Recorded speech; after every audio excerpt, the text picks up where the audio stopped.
নমস্কার, দেখছেন talk to Bangla. আমি অভিষেক রয়েছি আপনাদের সাথে। এই মুহূর্তে জানাবো যে খবর, বীরভূমের রাশ কিন্তু অনুব্রত মণ্ডলের হাতেই শেষ পর্যন্ত রইল এবং সেটাতে কিন্তু শিলমোহর পড়ল। আজকের যে মিটিং হলো রামপুরহাটে, সেখানে কোর কমিটির বৈঠক শেষে কিন্তু বেরিয়ে এসে কোর কমিটির আহ্বায়ক বিকাশ রায়চৌধুরী তিনি সরাসরি বলে দিলেন কোর কমিটির চেয়ারম্যান অনুব্রত মণ্ডলই রয়েছেন এবং দিদি ঠিক করে দিয়েছেন অনুব্রত মণ্ডলকে। অনুব্রত মণ্ডলের তত্ত্বাবধানেই আমরা চলবো বীরভূমের মাটিতে তৃণমূল কংগ্রেসকে সামনের দিকে এগিয়ে নিয়ে যেতে। অর্থাৎ বুঝতেই পাচ্ছেন যে সামনেই 2026-এর বিধানসভা ভোট এবং সেই যে রাজ্যে একটা পালাবদল হওয়ার আবহ তৈরি হলেও হতে পারে, সেইখানে কিন্তু কোনো রকম কোনো রিস্ক নিতে চাইছেন না মুখ্যমন্ত্রী মমতা বন্দ্যোপাধ্যায় তথা তৃণমূল সুপ্রিমো।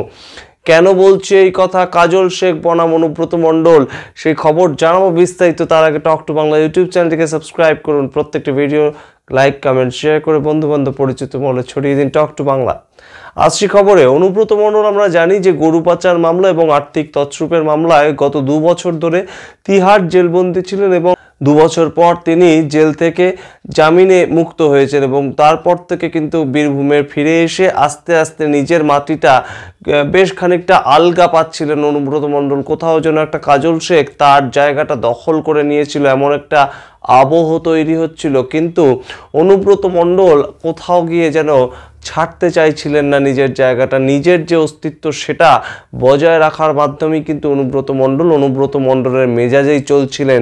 তিনি নিজের মতন নিজে বিজয়া সম্মেলনী করা থেকে শুরু করে বিভিন্ন ব্লকে ব্লকে যে মিটিং সেগুলোও করছিলেন এবং অন্যদিকে আমরা দেখছিলাম ছবিটা কাজল শেখ অর্থাৎ বীরভূমের জেলা সভাধিপতি, তিনি তার মতন কর্মসূচি রাখছেন বিভিন্ন জায়গায়। সেই যে একটা দ্বৈরথ তৈরি হয়েছিল তৃণমূল কংগ্রেসের অভ্যন্তরে বীরভূমকে কেন্দ্র করে, লাল মাটিকে কেন্দ্র করে, সেটা কিন্তু আমরা দেখেছিলাম যে গত 16ই নভেম্বর পর্যন্ত যখন কোর কমিটির বৈঠক হলো, তাতে অনুব্রত মণ্ডল এবং কাজল শেখের উপস্থিতি ছিল বটে, কিন্তু বেরিয়ে এসে অর্থাৎ কোর কমিটির বৈঠক থেকে বেরিয়ে এসে বিকাশ রায়চৌধুরী আহ্বায়ক যখন বলছেন যে কোর কমিটির চেয়ারম্যান অনুব্রত মণ্ডল এবং তার কথা শুনে চলা হবে এবং 6 জনের কোর কমিটি 7 জনের কোর কমিটিতে এক্সটেন্ডেড হলো, কিন্তু বাদ সেধেছিলেন কাজল শেখ। তিনি সাংবাদিকদের মুখোমুখি হয়ে বলেন যে এরকম কোনো খবর তার কাছে নেই যে অনুব্রত মণ্ডল তিনি কোর কমিটির চেয়ারম্যান কখন হয়ে গেলেন। কিন্তু এবার কিন্তু অন্য আরেকটা সময় যেখানে কিন্তু কালীঘাটে মুখ্যমন্ত্রী মমতা বন্দ্যোপাধ্যায়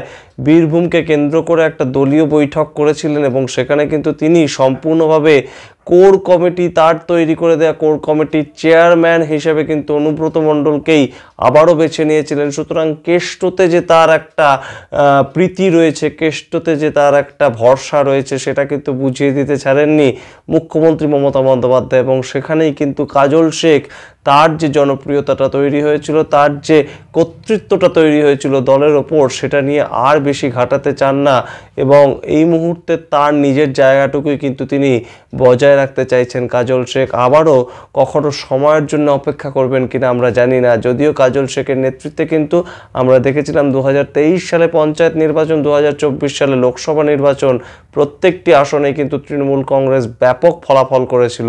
কিন্তু তারপরেও কিন্তু অনুব্রত মণ্ডলের যে পাস্ট রেকর্ড তার ওপরেই কিন্তু ভরসা রাখলেন মুখ্যমন্ত্রী তথা তৃণমূল নেত্রী মমতা বন্দ্যোপাধ্যায় এবং এই মুহূর্তে কিন্তু যে কোর কমিটির বৈঠক হলো রামপুরহাটে, সেখানে কিন্তু আমরা দেখলাম লাভপুরের বিধায়ক অভিজিৎ সিনহা থেকে শুরু করে বিকাশ রায়চৌধুরী আহ্বায়ক এবং অবশ্যই রাজ্যের যে কারামন্ত্রী চন্দ্রনাথ সিনহা এবং অবশ্যই কাজল শেখ উপস্থিত ছিলেন, কিন্তু মধ্যমণি কিন্তু সেই অনুব্রত মণ্ডল। সুতরাং আমরা জানি যে এতদিন ধরে লাল মাটিকে কেন্দ্র করে একটা তৃণমূল কংগ্রেসের রাশ কার হাতে থাকবে সেটা নিয়ে যেমন জল্পনা তৈরি হচ্ছিল বিভিন্ন সময় বিভিন্ন রকম, কাজল শেখ বনাম অনুব্রত মণ্ডল কি তাহলে নিজের জমি হারালেন, এই ধরনের বিভিন্ন খবর আমরাও করেছি।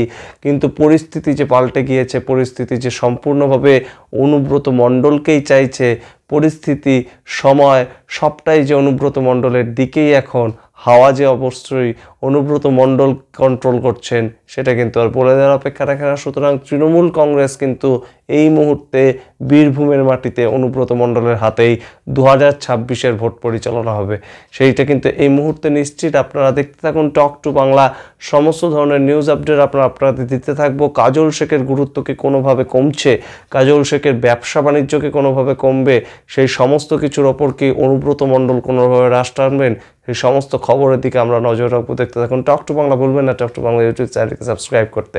ধন্যবাদ।